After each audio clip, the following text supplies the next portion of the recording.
الحمد للہ وکفا وسلام علی عبادہ الذین اصطفیٰ اشہد ان لا الہ الا اللہ وحدہ لا شریک لہ واشہد ان محمدا عبدہ ورسولہ صلی اللہ علیہ وآلہ وسلم۔ اللہم صلی علی محمد وعلی آل محمد کما صلیت علی ابراہیم وعلی آل ابراہیم انک حمید مجید۔ اللہم بارک علی محمد وعلی آل محمد کما بارکت علی ابراہیم وعلی آل ابراہیم انک حمید مجید۔ اما بعد، اللہ کے فضل اور اس کی توفیق سے آج 7ویں پارے کے ساتھ ہمارا قیام مکمل ہوا۔ اللہ تعالی ہم سب کی طرف سے قبول فرمائے۔ 7ویں پارے میں سورۃ المائدہ کی بقیہ 38 آیات، آیت نمبر 83 سے لے کر آیت نمبر 120 تک، اور اس کے علاوہ سورۃ الانعام ہے، اس کی 110 آیات، پہلی 110 آیات جو ہیں وہ بھی آج کے پارے میں شامل ہیں۔ جیسا کہ کل میں نے عرض کیا تھا کہ سورۃ المائدہ میں جہاں 6واں پارہ مکمل ہوتا ہے وہاں پہ اہل کتاب کے حوالے سے گفتگو ہو رہی ہے، اور خاص طور پر یہاں پہ ایک خاص موضوع بیان ہوا کہ جو یہودی ہیں وہ دشمنی میں، مسلمانوں کی دشمنی میں بڑا سخت ہے، بہت زیادہ بڑے دشمن، لیکن جو نصارہ ہے، جو اپنے آپ کو نصارہ کہتے ہیں، وَلَتَجِدَنَّ أَقْرَبَهُم مَوَدَّةً لِّلَّذِينَ آمَنُوا الَّذِينَ قَالُوا إِنَّا نَصَارَىٰ، جو اپنے آپ کو نصارہ کہتے ہیں یعنی عیسائی، وہ مسلمانوں کے ساتھ، اہل ایمان کے ساتھ محبت میں اور قربت میں وہ زیادہ قریب ہیں۔ کیوں زیادہ قریب ہیں؟ فرمایا ذَلِكَ بِأَنَّ مِنْهُمْ قِسِّيسِينَ وَرُهْبَانًا وَأَنَّهُمْ لَا يَسْتَكْبِرُونَ، اس لیے کہ ایک تو ان کے اندر علماء ہیں اور بہت زیادہ عبادت گزار لوگ ان کے اندر موجود ہیں، دوسرا یہ کہ وہ تکبر نہیں کرتے۔ اب دیکھیں وہ عیسائی، میں نے کل بھی عرض کیا تھا، ہم تو دیکھتے ہیں کہ عیسائی اور یہودی وہ گٹھ جوڑ کر کے مسلمانوں کے خلاف جتنا بھی ان کا طرز عمل ہوتا ہے تو وہ کبھی مسلمانوں کی طرف تو نہیں ہوتے، حالانکہ پارٹی اصل میں بننی چاہیے مسلمانوں اور عیسائیوں کی یہودیوں کے خلاف، لیکن پارٹی کیا بنتی ہے؟ عیسائیوں اور یہودیوں کی مسلمانوں کے خلاف۔ اب یہاں جو اللہ کریم نے بیان فرمایا ہے کہ یہ خصوصیات ہیں، اس وجہ سے عیسائی مسلمانوں کے قریب تر ہیں۔ وہ خصوصیات اگر کسی بھی دور میں نصارہ کے اندر یا عیسائیوں کے اندر ہوں گی تو وہ پھر مسلمانوں کے قریب ہوں گے۔ کیا؟ ایک تو تکبر نہ کرتے ہوں، ایک ان کے اندر علماء ہوں، ایک ان کے اندر جو عبادت گزار ہوں وہ ہوں۔ پھر ساتھ فرمایا آج کے پارے کا جہاں سے آغاز ہو رہا ہے وَإِذَا سَمِعُوا مَا أُنزِلَ إِلَى الرَّسُولِ تَرَىٰ أَعْيُنَهُمْ تَفِيضُ مِنَ الدَّمْعِ، اللہ اکبر، جب وہ قرآن سنتے ہیں نا تو ان کی آنکھیں بہہ پڑتی ہیں، اللہ اکبر، مِمَّا عَرَفُوا مِنَ الْحَقِّ، کیوں بہہ پڑتی ہیں؟ اس لیے کہ وہ حق کو پہچان جاتے ہیں۔ اگر آج کے دور میں بھی عیسائی اللہ کا قرآن سن کر حق کو پہچان جائیں تو وہ اقربہم مودہ ہوں گے نا، وہ قریب ہوں گے، ہر قسم کے عیسائیوں کی بات نہیں ہو رہی۔ پھر فرمایا کہ یقولون ربنا آمنا فاکتبنا مع الشاہدین، پھر وہ یہ کہہ اٹھتے ہیں کہ اللہ اے ہمارے رب، ہم ایمان لے آئے تو ہمیں گواہی دینے والوں میں لکھ لے۔ اب پھر وہ عیسائی کیسے رہ گئے؟ جنہوں نے ایمان کا اظہار کر دیا تو پھر عیسائی تو رہے ہی نہیں۔ تو میں نے عرض کیا تھا کہ اصل میں یہ بات ہو رہی ہے حبشہ کے عیسائیوں کی، اور جو الصحابہ تھا، نجاشی، جو حبشہ کے جتنے بھی حکمران تھے ان کا لقب ہوتا تھا نجاشی، جو اس وقت کا نجاشی تھا اس کا نام تھا اصحمہ۔ اس نے جب قرآن سنا تھا، جب حضرت جعفر طیار نے رضی اللہ تعالیٰ عنہ نے وہاں اس کے دربار میں سورہ مریم کی تلاوت کی تھی تو وہ قرآن سن کے رونے لگ گیا تھا۔ تو یہ دراصل اس عیسائی، اور پھر اس نے جو مشرکین مکہ کی جو سفارت تھی، جو انہوں نے پیچھے سفیر بھیجے واپس بھی کر دی تھی، ان کے انعامات بھی واپس کر دیے تھے، اور انہوں نے کہا تھا کہ جو انہوں نے قرآن پڑھا ہے اور قرآن میں جو حضرت عیسیٰ علیہ السلام کا مقام بیان کیا ہے، اور اس نے ایک تنکا اٹھایا اور اس نے کہا اس تنکے کے برابر بھی حضرت عیسیٰ علیہ السلام کا مقام اس سے مختلف نہیں جو قرآن میں بیان ہو، اور رویا بھی، اور پھر ظاہر ہے اسی لیے وہ مسلمان بھی ہو گیا تھا، اور چونکہ آیا نہیں ہے نبی کریم صلی اللہ علیہ وسلم کے پاس، اس لیے اس کا تذکرہ نہیں، اس کے اسلام کے بارے میں بہت سارے لوگ مختلف باتیں کر لیتے ہیں، حالانکہ نبی کریم صلی اللہ علیہ وسلم نے اس کا غائبانہ نماز جنازہ پڑھا، اور آپ نے جب نجاشی فوت ہوا تو آپ نے فرمایا تمہارا بھائی نجاشی فوت ہوا ہے اور اس کا جنازہ پڑھو، اور آپ نے جنازہ پڑھا ہے اور اس کی غائبانہ نماز جنازہ پڑھی۔ اسی سے تو غائبانہ نماز جنازہ کا جو ہے وہ ثبوت نکلتا ہے کہ نبی کریم صلی اللہ علیہ وسلم نے پڑھی۔ تو اصل میں یہ عیسائیوں کا قبول حق، تو قبول حق کرنے والے عیسائی ہوں یا یہودی ہوں، بس اس دور میں کمپیریٹیولی عیسائی قبول حق کے قریب تھے، اس لیے مسلمانوں کے ساتھ بھی تعلق زیادہ رکھتے تھے۔ اس کا مطلب یہ نہیں ہے ہر دور کے عیسائی مسلمانوں کے ساتھ قریب ہیں۔ بہرحال آگے احکام ہیں کہ یا ایھا الذین آمنوا لا تحرموا طیبات ما احل اللہ لکم ولا تعتدوا۔ دیکھیں اللہ نے جو پاکیزہ چیزیں تمہارے لیے حلال کی ہیں وہ اپنے اوپر حرام نہ کرو، کیونکہ خواہ مخواہ لوگوں نے کیا ہوتا ہے کہ میں جناب فلاں چیز نہیں کھاؤں گا، فلاں قسم کے کپڑے نہیں پہنوں گا، میں ایسے کروں۔ جو اللہ نے حلال اور حرام کی حدود رکھی ہوئی ہے، اس میں جو حلال ہے اس کو کیوں اپنے اوپر حرام کرو؟ ولا تعتدوا، کبھی بھی حد سے نہ بڑھو، اللہ یعنی راہبانہ طرز زندگی اختیار نہ کرو، خواہ مخواہ تصوف کے نام پر اور ریاضت اور مجاہدے کے نام پر اللہ کی حلال کردہ چیزوں کے اپنے اوپر حرام کر لینا کہ جناب میں نے یہ نہیں کھانا، میں نے فلاں نہیں کرنا، فلاں کسی کو کپڑا نہیں پہننا۔ نہیں، کہتے ہیں کہ نبی کریم صلی اللہ علیہ وسلم کے دور میں ایک شخص تھا، اس نے گوشت کھانا چھوڑ دیا، تو اس نے قسم کھا لی میں نے آج تک گوشت نہیں کھانا۔ کیوں؟ کہتا جی گوشت جو ہے وہ کھانے سے انسان کے اندر قوت آتی ہے اور شہوت کا جذبہ بڑھتا ہے، اس لیے میں نے آج تک گوشت نہیں کھانا۔ بھئی کیوں نہیں کھانا؟ اللہ نے حلال کیا تو تم نے کیوں نہیں کھانا؟ ہاں پرہیز کر سکتے ہو، قسم اٹھا لینی کہ میں نے نہیں کھانا یہ غلط ہے۔ کسی کو سوٹ کرتا ہے، کسی کو نہیں کرتا ہے، کوئی چیز کھا سکتا ہے، کھانا چاہتا ہے کھائے، نہیں کھانا چاہتا نہ کھائے، لیکن یہ کہ کوئی شخص کہہ دے اپنے اوپر حرام کر لے، یہ اللہ کے قانون میں مداخلت کے مترادف ہے۔ اللہ اکبر۔ پھر آیت نمبر 89 میں قسم کا کفارہ، میں نے عرض کیا تھا سورہ بقرہ کی 225 نمبر آیت میں بھی ذکر آیا تھا قسم کا، یہاں بھی قسم کا کفارہ بہت واضح طور پر ہے کہ دیکھیں قسم جو ہوتی ہے لا یؤاخذکم اللہ باللغو فی ایمانکم، جو فضول قسمیں ہوتی ہیں، قسم کو عربی میں کہتے ہیں یمین، یمین کی جمع ہے ایمان، اپنی قسموں میں جو فضول قسمیں ہیں اس پر اللہ مؤاخذہ نہیں کرتا۔ فضول قسمیں وہی ہوتی ہیں اللہ قسم میں نے کھانا کھا لیا، اللہ قسم میں تو گیا ہی نہیں، اللہ قسم، ایسے جو لوگوں کو عادت پڑی ہوئی یہ فضول قسمیں نہیں کھانی چاہیے۔ فضول قسمیں کھانا بھی کوئی اچھی بات نہیں ہے، لیکن اس پر مؤاخذہ نہیں ہے، اس پر کفارہ نہیں ہے۔ اسی طرح ایک یمین لغو ہوتی ہے جو فضول قسم ہے، ایک یمین ہوتی ہے جس کو کہتے ہیں یمین غموس، جھوٹی قسم۔ جھوٹی قسم بہت بڑا گناہ ہے، توبہ کے بغیر معاف نہیں ہوتا، کبیرہ گناہوں میں سے، لیکن اس پر بھی کفارہ نہیں ہے۔ جھوٹی قسم اٹھائیے، اس کا کفارہ کیا؟ ایک قسم ہے بما عقدتم الایمان، جس کو کہتے ہیں پختہ تم نے قسم کھائی ہو، اور اس کو کہتے ہیں یمین معقدہ یا یمین منعقدہ۔ یہ جو معقدہ ہوتی ہے پختہ قسم، اس کا کفارہ ہے۔ آدمی نے قسم اٹھائی ہو میں آئندہ یہ کام نہیں کروں گا، کوئی بھی کسی قسم قسم، اس قسم کے بعد اگر اس نے وہ کام کر لیا، قسم توڑ لی، تو اس کو کفارہ ادا کرنا پڑے۔ کفارہ کیا ہے؟ ہمارے یہاں مشہور ہے کہ 3 روزے رکھنا کفارہ ہے۔ قسم توڑنے کا کفارہ 3 روزے نہیں ہے، یہ غلط العام ہے۔ سن لیجئے کفارہ کیا ہے۔ اللہ کا قرآن فرماتا ہے فَكَفَّارَتُهُ إِطْعَامُ 10 مَسَاكِينَ مِنْ أَوْسَطِ مَا تُطْعِمُونَ أَهْلِيكُمْ أَوْ كِسْوَتُهُمْ أَوْ تَحْرِيرُ رَقَبَةٍ۔ کفارہ اس کا یہ ہے کہ 10 مسکینوں کو کھانا کھلاؤ، اس اوسط درجے کا جو تم اپنے اہل خانہ کو کھلاتے ہو، اس اوسط درجے کا کھانا 10 مسکینوں کو کھلاؤ، یا اسی طرح 10 مسکینوں کو کپڑے پہناؤ، ان کے کپڑے بنا کے دو، اور وہ بھی اسی طرح کے ہوں گے جس طرح اوسط درجے کے کپڑے آپ اپنے اہل خانہ کو بنا کے دیتے۔ او تحریر رقبہ، یا پھر غلام آزاد کرو۔ یہ 3 کفارے ہیں، یا 10 مسکینوں کو کھانا کھلاؤ اوسط درجے کا جو تم خود کھاتے ہو، اپنے گھر والوں کو کھلاتے ہو، یا 10 مسکینوں کو کپڑے پہناؤ، اور یا غلام آزاد کرو۔ یہ 3 چیزیں ہیں اعتبار۔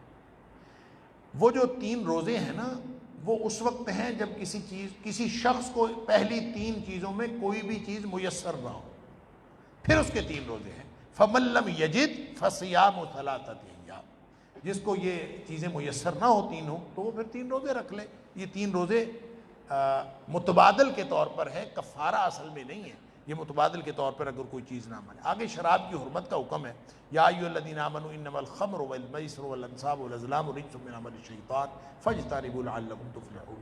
دیکھیں شراب کے بارے میں دو حکم اس سے پہلے آ چکے تھے. ایک حکم وہ جو سورہ بقرہ میں آیا یسألونک عن الخمر والمیسر، تو آپ سے شراب اور جوئے کے بارے میں سوال کرتے ہیں. قل فیہما اثم کبیر ومنافع للناس، آپ فرما دیجئے اس میں گناہ ہے بڑا اور لوگوں کے لیے فائدہ بھی ہے. ایسا نہیں ہے کہ شراب میں فائدہ کوئی نہیں ہے، اس میں فائدہ، جوئے میں بھی فائدہ ہے، لیکن اس کا گناہ وَإِثْمُهُمَا أَكْبَرُ مِن نَفْعِهِمَا، اس کا گناہ اس کے فائدے سے زیادہ بڑا ہے. لہذا جن لوگوں کو سمجھ تھی وہ تو ویسے ہی پیچھے ہٹ گئے. پھر اس کے ایک حکم آیا جو سورہ نساء کے اندر یا ایھا الذین آمنوا لا تقربوا الصلاۃ وانتم سکارا، جب تم نشے کی حالت میں ہو تو نماز کے قریب نہ جاؤ. اب ظاہر ہے کہ ایسی کوئی بری چیز ہے کہ وہ اگر شراب پی ہوئی ہو تو آپ نماز نہیں پڑھ سکتے. لوگوں کو سمجھ آ گئی کہ یہ تو کوئی اچھی چیز نہیں ہے، اچھی چیز ہوتی تو نماز پڑھی جا سکتی. حتیٰ تقولون ما حتیٰ تعلمون ما تقولون، حتیٰ تعلموا ما تقولون، جب تک کہ تمہیں پتہ نہ ہو کہ تم کیا کہہ رہے. ہوش حواس میں نماز پڑھنی، مگر نہیں پتہ، اگر نہیں پتہ کہ میں کیا پڑھ رہا ہوں تو اس کا مطلب ہے نماز نہ پڑھو. تو ہم جو نماز پڑھتے ہیں اجمی، ہمیں پتہ ہوتا ہے ہم کیا پڑھ رہے ہیں. نماز کا ترجمہ آتا نہیں، کوئی چیز پتہ نہیں کیا پڑھ رہے ہیں کیا نہیں پڑھ رہے. تو جس کو پتہ نہیں ہے وہ تو نماز اس کی ہوتی ہی نہیں. لہذا اس سے علماء نے استدلال کیا ہے کہ لوگوں کو ترجمہ قرآن کا، اجمیوں کو قرآن کا ترجمہ پڑھنا فرض ہے. اگر ان کو نہیں آتا تو اس کا مطلب ان کی نماز نہیں ہوتی. ان کو یہ وہ تو ایسے ہی ہے جیسے بے ہوش آدمی نماز پڑھ رہا ہے. تو تیسرا حکم یہاں پہ یہ فائنل آیا ہے کہ اے ایمان والو، یہ جو شراب ہے اور جوا ہے اور یہ جو بت ہیں اور ان کے آستانے ہیں اور تیر فال نکالنے والے تیر ہیں، یہ سارے کے سارے رجسن، ناپاک. اچھا یہاں پہ حکم یہ آیا ہے، لیکن بعض لوگ کہتے ہیں کہ نہیں جی نہیں، شراب کو حرام تو کہا ہی نہیں گیا قرآن میں، حرام تو ہے ہی نہیں. اور میں جب انگلینڈ میں تھا تو میں نے وہاں پہ ایک آرٹیکل پڑھا. ایک وہاں پہ خاتون تھی مسلمان، اپنے آپ کو مسلمان کہتی تھی، اس کا آرٹیکل اخبار میں چھپا شراب کی حلت کے بارے میں. کہتے شراب حلال ہے، کوئی نہیں، قرآن میں کہیں حرام ہے ہی نہیں. انا للہ و انا. سنیں ذرا، قرآن کہتا ہے کہ یہ ناپاک عمل ہے. رجسن، رجس کا مطلب ہے پلیدی، ناپاکی.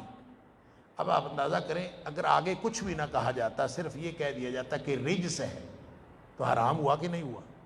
اس کے بعد ناپاکی ہے، پلیدی ہے، تو پلید چیز آپ کو کہہ دیا جائے کہ جو انسان کا فضلہ ہے وہ رجس ہے، تو حرام ہوا ہے کہ نہیں ہوا؟ بھائی اس کے بعد کوئی چیز کہنے کی ضرورت ہی نہیں، کوئی چیز رجس ہے تو بات ختم. پھر آگے فرمایا من عمل الشیطان، یہ شیطانی کاموں میں سے کوئی کسر رہ گئی. پھر فرمایا فاجتنبوہ، بچ جاؤ اس سے، لعلکم تفلحون، تاکہ تم کامیاب ہو جاؤ. اگر نہیں بچو گے تو کامیاب نہیں. وہ کہتے ہیں نہیں جی بس اجتناب کے لیے کہا ہے، بچ جاؤ. جیسے بچوں کو ہم کہتے ہیں کہ جناب یہ ٹافیاں گولیاں نہ کھایا کرو، گلا خراب ہو جاتا ہے. انا للہ و انا الیہ راجعون. قرآن کے یہ تو قرآن. اچھا پھر آگے سنیے، انما یرید الشیطان ان یوقع بینکم العداوۃ والبغضاء فی الخمر والمیسر. شیطان یہ چاہتا ہے کہ شراب اور جوئے کے ذریعے سے تمہاری آپس میں دشمنیاں ڈال دیں، یعنی یہ دشمنیاں ڈالنے والی چیز ہے. وَيَصُدَّكُمْ عَنْ ذِكْرِ اللَّهِ وَعَنِ الصَّلَاةِ، اور تمہیں نماز سے بھی روک دے اور اللہ کے ذکر سے روک دے. یہ شیطان یہ چاہتا ہے. یعنی کوئی شراب اور جوا جو ہے اللہ کے ذکر سے بھی روکتا ہے، نماز سے بھی روکتا ہے، آپس میں دشمنیاں بھی ڈالتا ہے. اب آگے اللہ کا فرمان، سبحان اللہ، فرمایا فَهَلْ أَنْتُمْ مُنْتَهُونَ، کیا تم رکتے ہو کہ نہیں رکتے؟ سوال ہے، فَهَلْ أَنْتُمْ مُنْتَهُونَ. اب اندازہ کیجئے، ہم نے تو گویا اللہ کے جو کہتا ہے کہ حرام نہیں ہوئی، تو ہم نے تو ایسے ہی کہا ہے نا جیسے ہم نے کوئی نہیں رکنا، نعوذ باللہ من ذالک. تو مسند احمد کی حدیث ہے کہ نبی کریم صلی اللہ علیہ وسلم کے دور میں، حالانکہ اس دور میں شراب جیسے ہم پیپسی کولا نہیں پیتے، ہر گھر میں جائے تو پیپسی کولا، ادھر جائے تو کوک، ادھر جائے تو 7 اپ، ہر جگہ جو ہے وہ اس طرح سے وہاں شراب پی جاتی تھی. لوگ ایک دوسرے کے گھر آتے جاتے ایک دوسرے کو شراب پیش کرتے تھے. تو جب یہ حکم آیا کہ رجس من عمل الشیطان فاجتنبوہ لعلکم تفلحون، رک جاؤ، اور پھر آگے فرمایا فہل انتم منتہون، رکتے ہو کہ نہیں رکتے؟ اللہ اکبر. حدیث میں آتا ہے کہ یوں ہاتھ میں پکڑے ہوئے پیالے اور مٹکے شراب کے، لوگ پی رہے تھے، ہاتھ میں پیالے تھے، حکم آیا فوراً پھینک دیا، انتہینا یا ربنا، اے ہمارے رب ہم رک گئے، سبحان اللہ۔ اور کہتے ہیں مٹکے وہاں گرا دیے گئے اور شراب اتنی بہائی گئی، مدینے کی گلیاں جو ہے وہ تر ہو گئی شراب سے، اتنی شراب بہائی گئی، یعنی فوراً رک گئے، انتہینا ربنا، ہم رک گئے۔ اور پتہ نہیں یہ آج کے مسلمان کیا ہے، وہ کہتے ہیں ابھی حرام ہی نہیں ہوئی، انا للہ و انا الیہ راجعون۔ لفظ حرام نہیں آیا، اس لیے لفظ حرام آنا کوئی ضروری ہے؟ یہ قرآن نے ناپاکی کہہ دیا، پلیدی کہہ دیا، سرجت میں عمل شیطان کہہ دیا، اللہ تعالیٰ معاف فرمائے۔ پھر آگے سنیے، صحابہ کو یہ بھی پریشانی ہوئی کہ جو پہلے پی چکے ہیں، کیونکہ وہاں تو کلچر میں تھی، تو پہلے چکے، پھر کیا ہوا، وہ تو پی پی کے شراب جسم کا حصہ بن گئی، اب کیا ہوگا؟ فرمایا لیس علی الذین آمنوا وعملوا الصالحات جناح، ان کے اوپر کوئی گناہ نہیں، فیما طعموا اذا واتقوا وآمنوا، جو تقوی کی روش اختیار کر لے، ایمان لے آئے، تو ماضی میں اگر پی ہوئی ہے تو ان کے اوپر کوئی گناہ نہیں، سبحان اللہ۔ اسی طرح آگے پھر جو حالت احرام میں شکار کی ممانعت کا مسئلہ ہے کہ کسی بھی قسم کا شکار جو ہے وہ حالت احرام میں نہیں کیا جا سکتا۔ اسی طرح البتہ خشکی کا جو طری کا شکار ہے، سمندری شکار، وہ کیا جا سکتا ہے، جو خشکی کا کسی قسم کا شکار نہیں کیا جا سکتا، اس میں بھی کچھ استثناء ہے، موذی جانور وغیرہ مارا جا سکتا ہے، اس کے علاوہ کوئی شکار نہیں کیا جا سکتا۔ پھر آگے ایک بہت ہی زبردست اور ایک شاندار حکم ہے، قل لا یستوی الخبیث والطیب ولو اعجبک کثرۃ الخبیث، اے حبیب صلی اللہ علیہ وسلم لوگوں کو بتا دیجئے کہ ناپاک اور پاک کبھی برابر نہیں ہوتا، ولو اعجبک کثرۃ الخبیث، چاہے آپ کو ناپاک کی کثرت بڑی بھلی لگے، یعنی ناپاک اور غلط لوگ پورا مجمع لگا ہوا ہو، ایک آدمی اکیلا ہے وہ ایک طرف ہے، اکثریت ساری دوسری طرف ہے، فرمایا وَلَوْ أَعْجَبَكَ كَثْرَةُ الْخَبِيثِ، چاہے آپ کو زیادہ مجمع، بڑے لوگ زیادہ آپ کو لگے کہ یہ تو زیادہ ہے، تو یہ زیادہ اچھے لوگ ہیں، فرمایا نہیں، ناپاک اور پاک کبھی برابر نہیں ہو سکتے۔ آپ نے یہ نہیں دیکھنا کہ زیادہ کون ہے، آپ نے دیکھنا ہے پاک لوگ کدھر ہیں، پاکیزہ لوگ، پاکیزہ کردار، پاکیزہ گفتار، اللہ اکبر۔ وہ بخاری شریف کی حدیث ہے نا کہ نبی کریم صلی اللہ علیہ وسلم کے پاس سے آپ تشریف فرما تھے، پاس ایک آدمی گزرا، گھوڑے پہ چڑھا ہوا ہوگا، کوئی ایسا شاندار اس کی سواری ہوگی، آپ نے صحابی سے پوچھا کہ بتائیں یہ کون ہے؟ اس نے کہا جی یہ تو فلاں بستی کا سردار ہے، بڑا شاندار، اس کے تو جناب حالات یہ ہے کہ یہ کسی کوئی بات کہتا ہے، لوگ اس کی بات فوراً حکم مانتے ہیں، کسی کا رشتہ بھیج دے فوراً لوگ رشتہ دینے پہ تیار ہو جاتے ہیں، اور یہ تو بڑا کسی بستی کا جو ہے وہ سردار ٹائپ آدمی۔ نبی کریم صلی اللہ علیہ وسلم خاموشی اختیار کی، تھوڑی دیر بعد ایک اور آدمی گزرا، تو حدیث کے الفاظ ہے ہوا من فقراء المسلمین، ایسے نا لگتا ہے کہ پھٹے پرانے کپڑے ہوں گے، آرام سے جا رہا ہوگا، آپ نے پوچھا یہ کون ہے؟ اس نے کہا ہوا من فقراء المسلمین، یہ مسلمان فقراء میں سے، فقیر سا آدمی ہے، ایسے پھرتا ہے یہاں، حالات اس کے یہ ہے کہ اس کی کوئی بات ہی نہیں سنتا، یہ کہیں رشتے کا پیغام بھیج دے کوئی اس کو رشتہ دینے پر تیار نہیں ہوتا، کہیں سفارش کر دے کوئی سفارش اس کی ماننے کے لیے تیار نہیں، اللہ، یہ تو کوئی بات کرے تو اس کے گھر والے بات اس کی سننے کے لیے تیار نہیں ہوتے۔ نبی کریم صلی اللہ علیہ وسلم نے یہ نہیں فرمایا کہ یہ شخص اس سے بہتر ہے، آپ نے فرمایا اللہ اکبر، ہوا خیر من ملء الارض ھذا، یہ شخص جو ہے وہ پہلے جیسے شخص اشخاص کی زمین بھری ہوئی ہو، پوری زمین بھری ہوئی ہو، ان تمام لوگوں سے یہ اکیلا بہتر۔ اللہ، لا یستوی قل لا یستوی الخبیث والطیب، ناپاک اور پاک کبھی برابر نہیں ہو سکتے، ولو اعجبک کثرۃ الخبیث، کثرت آپ کو جتنی مرضی اچھی لگے۔ لہٰذا یہ جو مغربی جمہوریت ہے نا، یہ تو ساری اکثریت پہ جاتی ہے، جہاں پہ زیادہ لوگ ہیں۔ آپ اندازہ کیجئے، قرآن کہتا ہے کہ کبھی آپ یہ دیکھیں اچھے لوگ کدھر ہیں، زیادہ لوگ یہ کدھر ہیں، یہ تو آپ کو ناپاک لوگ، اور ہمیشہ ہی آپ دیکھ لیں رش ہوگا تو سینمے میں ہوگا، رش ہوگا تو تھیٹر میں ہوگا، مسجد میں تو کبھی رش ہوتا ہی نہیں، کبھی دیکھا ہے؟ رش ہو بھی تو وہ کسی خاص وجہ سے ہوتا ہے، لیکن اگر کوئی لوگوں کو ان کی آزاد مرضی پہ چھوڑ دیا جائے تو زیادہ لوگ تو برے ہی ہوتے ہیں، زیادہ لوگ تو برائی کی طرف ہی جاتے ہیں، اللہ تعالیٰ معاف فرمائے۔ آگے ایک اور چیز فرمائی، زیادہ سوال کرنے کی ممانعت کر دی، لا تسالوا عن اشیاء ان تبد لکم تسؤکم، زیادہ سوال نہ کیا کرو چیزوں کے بارے میں، اگر واضح کر دیجئے تو تمہاری تکلیف کا باعث بنے۔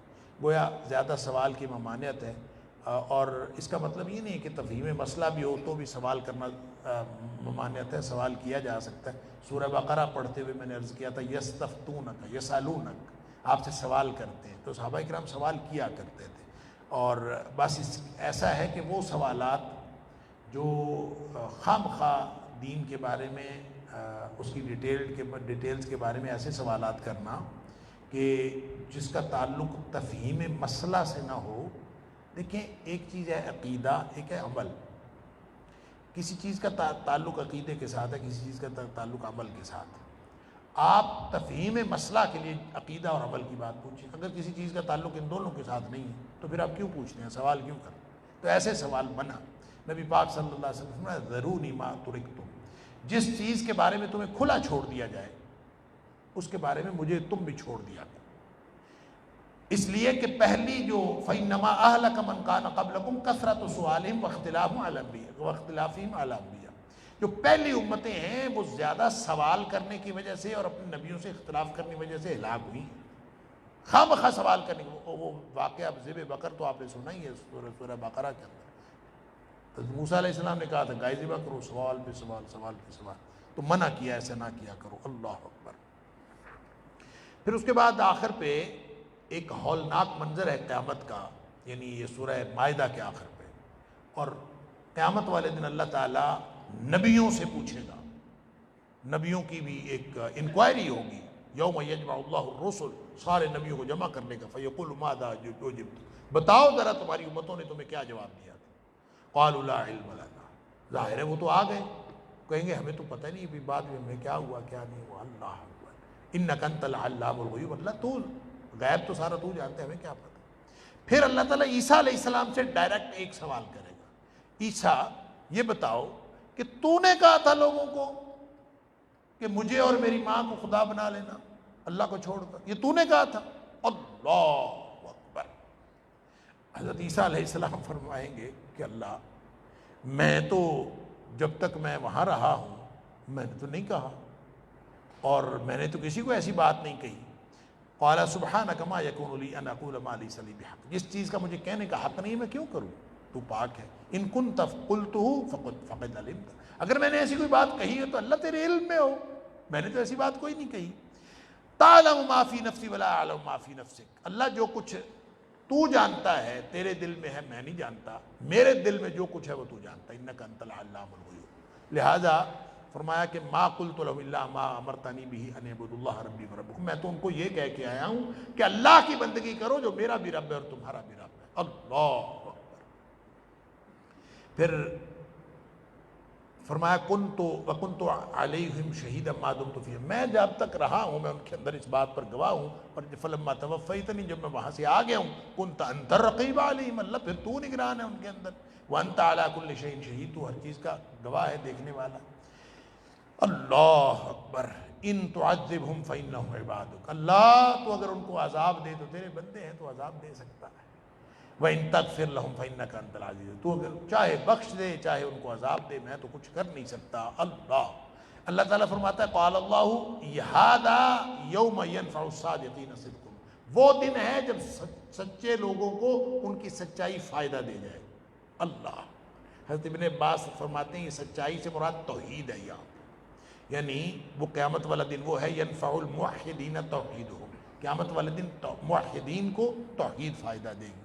آگے سورہ انعام ہے، سورہ انعام کا مرکزی موضوع مشرکین سے مخاصمہ، توحید، رسالت اور آخرت، بنیادی عقائد۔ یہ مکی صورت ہے، اور جس طرح گزشتہ صورتوں میں سورہ مائدہ میں، سورہ نساء میں، سورہ آل عمران میں مخاصمہ تھا اہل کتاب کے ساتھ، مخاصمہ سے مراد کیا ہے؟ مناظرہ ہے۔ جب بھی ہم مخاصمہ کی بات کرتے ہیں تو اس کا مطلب قرآن میں اصل میں 5 قسم کے علوم، قرآن کے علوم کو 5 حصوں میں تقسیم کیا جا سکتا ہے۔ قرآن میں علم الاحکام ہے، کچھ احکام ہیں، قرآن کے اندر تذکیر بھی اعلیٰ اللہ ہے، کچھ ایسی چیزیں ہیں جس اللہ کی نعمتیں بیان کر کے اللہ یاد دہانی کرائی گئی ہے، تذکیر بھی ایام اللہ ہے، کچھ تاریخ کے واقعات بتا کے یاد دہانی کرائی گئی ہے، یہ ایک علم ہے۔ اسی طرح سے ایک ہے علم المخاصمہ، کہ جتنے بھی باطل فرقے ہیں ان کے غلط عقائد کی نشاندہی کی گئی ہے اور ان کو جواب دیا گیا ہے ان کی غلط باتوں کا، ان کے ساتھ مناظرہ، مخاصمہ کا معنی ہوتا ہے جھگڑا، مناظرہ کیا گیا ہے یا ان کے ساتھ مباحثہ کیا گیا۔ تو 4 گروہ تھے، یہودی، عیسائی، مشرکین اور منافقین، 4 گروہوں کے ساتھ مخاصمہ۔ تو یہ جو صورت ہے سورہ انعام، یہاں مشرکین کے ساتھ مخاصمہ ہے۔ بنیادی طور پر یہ یہاں توحید اور بنیادی عقائد جو ہیں، توحید، رسالت، آخرت، جو بنیادی عقائد ہے اس کے اوپر علامہ قرطبی کہتے ہیں کہ یہ صورت جو ہے دین کے جو اصل ہے، یعنی ماخذ ہیں، وہ جو کیا کہتے ہیں، اصل جو عقائد ہیں ان کا ماخذ یہی صورت ہے، اس سے عقائد حاصل کیا کرو۔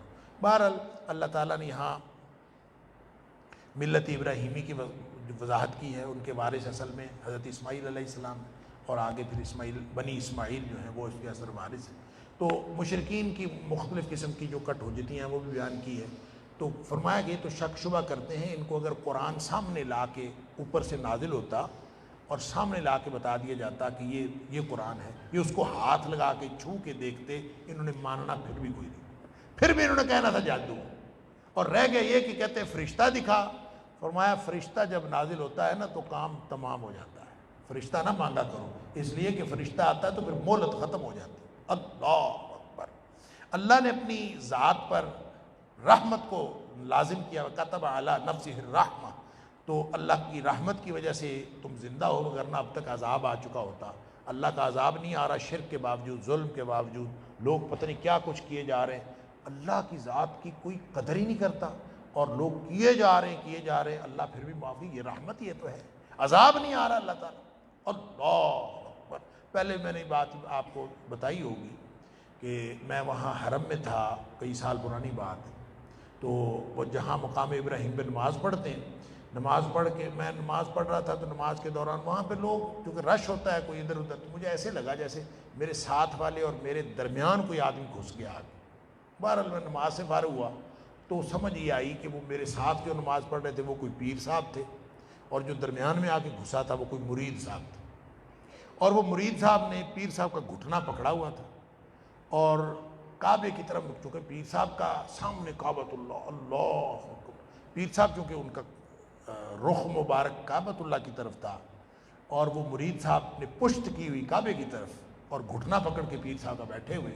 پیر صاحب سائیں اے بھی دوا دیو، وہ کہیں تھی گئی، وہ اس کے پشت پہ ہاتھ پھیرے، وہ کہ تھی گئی، اے بھی دوا دیو، تھی گئی، وہ مانگتا جا رہا ہے وہ دیا جا رہا ہے، وہ مانگتا جا رہا ہے وہ دیا جا رہا ہے، وہ کہتے ہیں او بھی شے لے دیو، وہ کہتا ہے تھی گئی، ہو گئی، یعنی اے شے لے دیو، تھی گئی، یہ بھی ہو گئی۔ اللہ اکبر! میں حیران ہو گیا، سامنے کعبۃ اللہ، کیا جلال کعبے کا، اور وہاں بیٹھ کے کعبے کے سائے میں بیٹھ کے وہ اس سے مانگ رہا ہے، اللہ سے نہیں مانگ رہا۔ انا للہ، تو اس سے بڑی رحمت اللہ کی کیا ہوگی کہ اللہ کا عذاب نہیں آ رہا، وہ بڑا حلیم ہے اور بردبار ہے اللہ۔ آگے دلائل توحید ہیں، کون و مکان کا مالک وہ ہے، خالق وہ ہے، رزق دینے والا وہ ہے، مصیبتیں دور کرنے والا وہ ہے، غلبے والا وہ ہے، حکیم الخبیر وہ ہے۔ اور اس قرآن سے بڑی اور گواہی کیا ہو سکتی ہے؟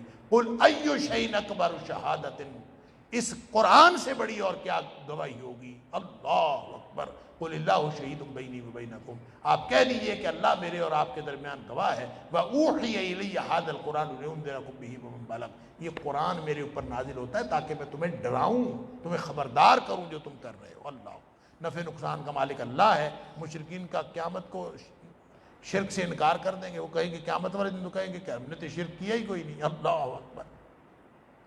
تو پھر مشرکین قیامت والے دن واپسی کی خواہش کریں گے کہ ہمیں دنیا میں واپس بھیج دیا جائے۔ اصل خسارہ وہ جو قیامت والے دن ہوتا ہے، اللہ تعالیٰ ہم سب کو معاف فرمائے۔ اور نبی کریم صلی اللہ علیہ وسلم کو تسلی دی گئی ہے، وَلَقَدْ كُذِّبَتْ رُسُلٌ مِّن قَبْلِكَ، آپ سے پہلے بھی رسولوں کو جھٹلایا گیا، آپ پریشان نہ ہوں، اور اس طرح کی حرکتیں پہلے بھی لوگ کرتے رہے۔ مشرکین کو فرمایا کہ یہ تو مردوں کی طرح ہے، انما یستجیب الذین یسمعون والموتى یبعثهم اللہ ثم الیہ یرجعون۔ اللہ اکبر! جو مردے ہیں وہ کیسے سن سکتے ہیں؟ تو اللہ تعالیٰ نے وہ جواب تو وہ دیتا ہے جو سنتا ہے، تو مشرکین مردوں کی طرح یہ شاید سنتے ہی نہیں ہیں۔ آگے بڑا ہی منفرد پیرایا اور اسلوب استدلال ہے کہ مصیبت میں پکارتے کس کو؟ قل ارأیتکم ان اتاکم عذاب اللہ او اتتکم الساعۃ اغیر اللہ تدعون ان کنتم صادقین۔ بڑی شاندار بات ہے۔ یہ بتاؤ کہ جب عذاب آتا ہے، مصیبت آتی، کس کو پکارتے ہو؟ اللہ کے علاوہ کسی کو پکارتے ہو؟ یعنی یہ جو بڑے بڑے وہ جو ہوتے ہیں نا، کہتے ہیں ایتھیسٹ ہوں جی، میں اللہ کو نہیں مانتا، میں وجود باری تعالیٰ کا قائل نہیں ہوں۔ آج کے دور کے بھی وہ جب کوئی مصیبت آئے نا تو منہ سے ان کے بھی او مائی گاڈ ہی نکلتا ہے، یعنی اللہ کا وجود انسان کے اندر ہے، اس کا تصور، اس کا شعور انسان کی فطرت کے اندر۔ کل مولود یولد علی الفطرہ، ہر نیا پیدا ہونے والا بچہ فطرت میں پیدا ہوتا ہے۔ اگر اس کے والدین اس کو یہودی عیسائی بنا دیں، ایتھیسٹ بنا دیں، جو مرضی بنا دیں، لیکن اندر شعور موجود ہے اللہ۔ تو اللہ فرماتا ہے جب مصیبت آتی ہے کس کو پکارتے؟ حضرت اکرمہ رضی اللہ تعالیٰ عنہ جب بھاگے تھے نبی کریم صلی اللہ علیہ وسلم فتح مکہ کے موقع پر، تو وہ تو بھاگ گئے تھے، تو وہاں کشتی میں جب طوفان آیا تو ملاح نے کہا اللہ کو پکارو۔ وہ حیران ہو گیا، وہ کہتا ہے اللہ کو پکارنے وہ صرف وہ بچا سکتا ہے۔ حیران ہو گئے، یہی تو محمد کریم صلی اللہ علیہ وسلم کہتے ہیں، انہیں سے میں بھاگ کے جا رہا ہوں۔ وہ کہتے ہیں میں نے اسی وقت اللہ سے دعا کی، وعدہ کر لیا، بچ گیا تو واپس جا کے ایمان قبول کر رہا ہوں۔ یہ جب ہر وقت پکارنے، تو اللہ تعالیٰ یہی فرماتا ہے کہ یہ بتاؤ کہ جب عذاب آتا ہے، کوئی مصیبت آتی ہے تو کس کو پکارتے ہو؟ اللہ کے علاوہ کسی کو پکارتے؟ بل ایاہ تدعون، اسی کو تم پکارتے، کوئی شخص کسی اور کو نہیں پکارتا۔ تو یہ مشرکوں کے شرک کا کچا چٹھا اسی وقت نکل جاتا ہے کہ وہ اللہ کے علاوہ کسی کو پکارتے ہی نہیں ہیں۔ تو جب اور باہر نکل کے سمندر میں اللہ کو پکارتے ہیں، باہر نکل کے پھر شرک کو شروع کر دیتے ہیں۔ اللہ تعالیٰ معاف فرمائے۔ آگے پھر نبی کریم صلی اللہ علیہ وسلم کا اختیار و حیثیت بتائیے، ان اتبع الا ما یوحی الی، میں تو صرف وحی کی پیروی کرتا ہوں۔ مشرکین کی کٹ حجتیاں ہیں اور اللہ تعالیٰ کے علم محیط کلی کی بات ہے، اور پھر مشرکوں کو ڈرایا گیا ہے کہ اللہ کا عذاب کسی وقت بھی آ سکتا ہے۔ هو القادر علی ان یبعث علیکم عذابا من فوقکم، تمہارے اوپر سے عذاب آ سکتا ہے، اور من تحت ارجلکم، یا نیچے سے عذاب آ سکتا ہے۔ اللہ سے ڈرا کرو، اور دین کے جو مذاق اڑانے والے ہیں ان کی مجلسوں میں نہ بیٹھو۔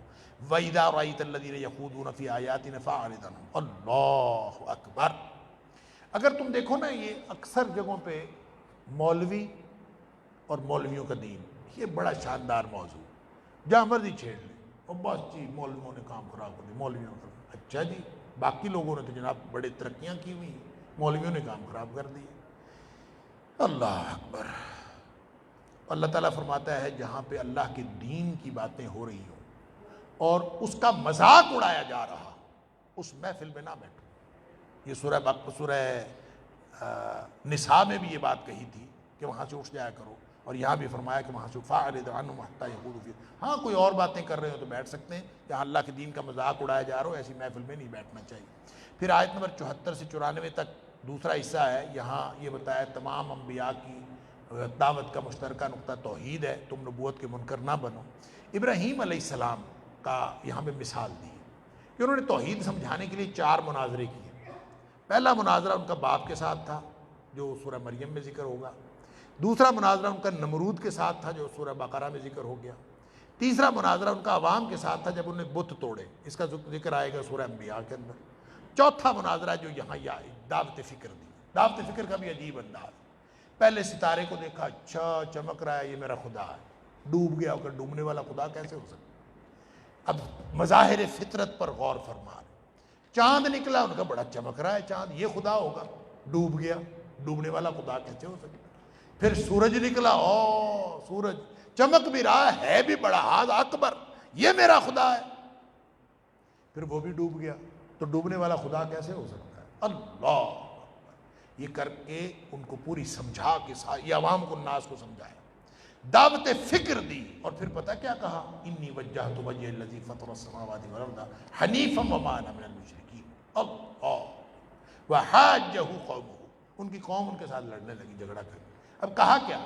یہ نہیں کہا کہ میں اللہ کی بندگی کرتا ہوں، یہ غور سے سنیں، یہ نہیں کہا میں اللہ کی بندگی کرتا ہوں، فرمایا یہ دیکھو ستارہ ڈوب گیا، چاند دیکھو ڈوب گیا، سورج دیکھو ڈوب گیا، ساری کائنات کے اوپر غور و فکر کرو، کوئی بھی اپنا وجود برقرار نہیں رکھ سکتا، تو پھر یہ خدا نہیں ہو سکتے۔ خدا کون ہوگا؟ خدا پھر وہ ہوگا جس نے یہ سب کچھ بنایا ہے، خدا وہ ہوگا۔ لہذا یہ نہیں کہا کہ میں اللہ کو مانتا ہوں، فرمایا انی وجہت وجہی الذی فطر السماوات والارض، ان ساری کائنات کو جس نے بنایا ہے نا، وہ جو کوئی بھی ہے، میں اس بنانے والے کو مانتا ہوں، بس میں اس بنانے والے کو مانتا ہوں، میں اس کی بندگی کرتا ہوں، میں شرک نہیں کرتا۔ وہ بنانے والا کون ہے؟ ظاہر ہے وہ اللہ، لیکن سمجھایا یہ کہ اس کائنات کا جو خالق ہے وہ بندگی کے لائق ہے، اور جو خالق نہیں ہوتا وہ بندگی کے لائق نہیں ہوتا۔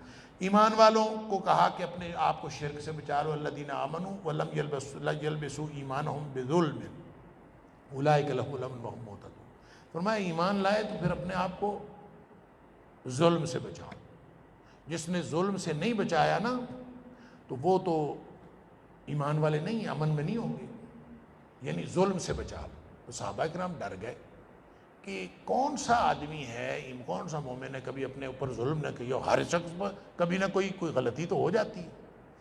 تو نبی کریم صلی اللہ علیہ وسلم فرمایا، یعنی صحابہ کرام نے سوال کیا نبی کریم صلی اللہ علیہ وسلم، اینا لم یظلم نفسہ، کون سا شخص ہے جو اپنے آپ پر ذات پر ظلم نہیں کرتا؟ آپ نے فرمایا نہیں، اس کا مطلب، اس ظلم کا مطلب یہ ظلم نہیں ہے چھوٹا چھوٹا جو ہم سے ہو جاتا ہے، اپنی ذات پر زیادتی ہوئی۔ فرمایا ان الشرک لظلم عظیم، شرک ہے اس سے مراد، ایمان لاؤ شرک سے بچو، اور جو ایمان بھی لایا ہوا ہے ساتھ شرک بھی چل رہا ہے، انا للہ و انا الیہ راجعون، تو اس کا کوئی حال نہیں، اللہ تعالیٰ معاف فرمائے۔ فرمایا 18 انبیاء کے یہاں پہ نام لیے، پورے قرآن میں 24 یا 25 نبیوں کا نام لے کے ذکر کیا قرآن، یہاں ایک ہی جگہ 18 نبیوں کا نام لے کے اللہ تعالیٰ فرماتا ہے وَلَوْ أَشْرَكُوا، یہ نبی بھی اگر شرک کر بیٹھیں لَحَبِطَ عَنْهُمْ مَا كَانُوا يَعْمَلُونَ، تو ان کے سارے اعمال ضائع ہو جائیں۔ اللہ 18 نبیوں کا ذکر کر کے فرمایا اگر یہ اس طرح کی کوئی حرکت کر بیٹھیں شرک، یہ اتنی بڑی اور بری بیماری ہے شرک، اللہ اکبر۔ پھر آگے قدرت الہی کی نشانیاں بنائی ہیں کہ دانے اور گٹھڑی کو پھاڑنے والا اور اس میں سے کونپل نکال کے پودا اور بڑے درخت بنا دینے والا کون ہے۔ پھر ستاروں کی طرف دیکھو۔ اچھا یہاں پہ ایک بات بتائی، ستاروں کے 3 فائدے ہیں، راستہ بتانا، آسمان کی زینت، اور رجوم للشیاطین، شیطانوں کے لیے مار۔ اس کے علاوہ اگر کوئی اور مفسرین نے لکھا ہے کوئی شخص ستاروں کا کوئی چوتھا مطلب، یہ چوتھا معنی مانے تو وہ گویا اللہ پر جھوٹ باندھنے والا۔ یہ جو نجومی ہے، وہ ستارہ وہاں گیا، وہ وہاں گیا، وہ فلاں گیا، اس سے زمین پر یہ ہو گیا اور فلاں ہو گیا۔ نبی کریم صلی اللہ علیہ وسلم نماز پڑھ کے، فجر کی نماز پڑھ کے، رات کو بارش ہوئی تھی، آپ نے فرمایا کچھ لوگ جو ہیں وہ بارش کی وجہ سے مومن ہو گئے اور کچھ لوگ بارش کی وجہ سے کافر ہو گئے۔ صحابہ حیران ہو گئے، بارش کی وجہ سے مومن، بارش کی وجہ سے کافر؟ آپ نے فرمایا ہاں، جن لوگوں نے سمجھا کہ مطرنا بقضا وقضا، ہمیں جو بارش ہوئی ہے فلاں ستارہ وہاں سے پہ گیا، فلاں وہاں پہ گیا، فلاں ایسے ہوا، اس لیے بارش ہوئی، فرمایا اس نے اللہ سے کفر کیا، ستاروں پر ایمان رکھا۔ اور جس نے یہ کہا مطرنا بفضل اللہ تعالی، ہمارے اوپر اللہ کی رحمت ہوئی، اس کا فضل ہوا، بارش ہوئی، اس کا مطلب ہے انہوں نے ستاروں سے کفر کیا، اللہ پر ایمان رکھا۔ تو یہ ہے ایمان، کہیں اپنا ایمان ضائع نہ کرنا۔ فرمایا اللہ تعالیٰ کی ذات ہے، عقیدہ بنیت کی تردید کی کہ ایسے خام خواہ اللہ تعالیٰ نے، اللہ تعالیٰ کے بارے میں کہتے ہو کہ اس کا بیٹا ہے، اس کی بیوی کوئی نہیں، بیٹا کیسے ہوگا؟ جس کی بیوی کوئی نہیں اس کا بیٹا کیسے ہو سکتا ہے؟ وَخَلَقَ كُلَّ شَيْءٍ، ہر چیز کا خالق تو وہ ہے، تو کس چیز کو اللہ تعالیٰ کا بیٹا قرار دو گے؟ پھر آگے فرمایا اللہ کی ذات کو کوئی دیکھ نہیں سکتا، لا تدرکہ الابصار وہو یدرک الابصار، رؤیت باری تعالیٰ دنیا میں ممکن نہیں، ان آنکھوں سے انسان نہیں دیکھ سکتا۔ ہاں قیامت والے دن اللہ تعالیٰ جنتیوں کو اپنا دیدار ضرور کروائے گا، اس کے بارے میں بہت ساری متواتر احادیث ہیں۔ نبی کریم صلی اللہ علیہ وسلم نے ایک دن صحابی پوچھتا ہے اللہ کے رسول ہم کیسے دیکھیں گے اللہ تعالیٰ کو؟ ایک اللہ کی ذات ساری دنیا، خربوں اربوں لوگ کیسے دیکھیں؟ ایک ذات کو دیکھنا کافی مشکل کام۔ نبی کریم صلی اللہ علیہ وسلم نے فرمایا 14ویں رات کا چاند چڑھا ہوا تو کبھی دیکھنے میں دقت ہوئی ہے؟ نہیں، تو اللہ تعالیٰ کا دیدار کرنے میں کیسے دقت ہوگی؟ اللہ تعالیٰ ہم سب کو دیدار کروائے۔ اور بھی بہت ساری۔ پھر یہاں اس پارے کے اختتام پہ ایک ادب سکھایا، یہ مشرک بیچارے، ان کی تو مت ماری ہوئی ہوتی، اور جو جس کی پوجا کرتا ہے پھر وہ اسی کا کلمہ پڑھتا ہے، اسی کی وہی اس کو اچھا لگتا ہے، اور چاہے وہ بت کی پوجا کر رہا ہے اس کو بت اچھا لگتا ہے، جو لکڑی کے بت کی پوجا کرے اس کو لکڑی کا اچھا لگتا ہے، جو پتھر کے بت کی پوجا کرے اس کو پتھر کا اچھا لگتا ہے، جو کسی انسان کو اپنا خدا سمجھتے اس کو وہ اچھا لگتا ہے، جو بھی غلط انہوں نے جھوٹے معبود بنائے ہوئے ہیں وہ ان کو اچھے لگتے ہیں۔ اگر آپ نے ان کو گالی دی نا، ان کو برا بھلا کہا ان کے معبودوں کو، تو آپ ان کے جھوٹے معبودوں کو برا بھلا کہیں گے، وہ جواب میں آپ کے سچے رب کو برا بھلا کہیں گے۔ لہٰذا ایسی بات نہ کرو، ان کو تو پتہ ہی نہیں ہے، وہ بیچارے انجان ہیں، اور مشرک کی ویسے مت ماری ہوتی ہے۔ فرمایا کہ یہ فَيَسُبُّ اللَّهَ عَدْوًا بِغَيْرِ، دشمنی میں یہ بغیر جانے انجانے میں اللہ کے بارے میں ایسی بات کریں گے کہیں عذاب نہ ان کے اوپر آ جائے، لہٰذا ان کو ایسے نہ کہا کرو۔ كَذَلِكَ زَيَّنَّا لِكُلِّ أُمَّةٍ عَمَلُهُمْ، ہر شخص کا عمل اس کے لیے مزین ہو جاتا ہے، وہ خوش ہوتا ہے کہ میں جناب میرا رب جو ہے شاید سب سے اچھا ہے جو میں نے خود ساختہ معبود بنایا، اس لیے ان کو بھی برا بھلا نہ کہو، ہدایت کی دعا کرو، اچھے طریقے سے ان کو ہدایت کی تبلیغ بھی کرو، لیکن ان کو برا بھلا نہ کہو، کیونکہ وہ جواباً پھر آپ کے سچے رب کے بارے میں ایسی بات کریں گے۔ اللہ تعالیٰ مجھے اور آپ کو قرآن پڑھنے اور عمل کرنے کی توفیق عطا فرمائے۔ وآخر دعوانا الحمدللہ۔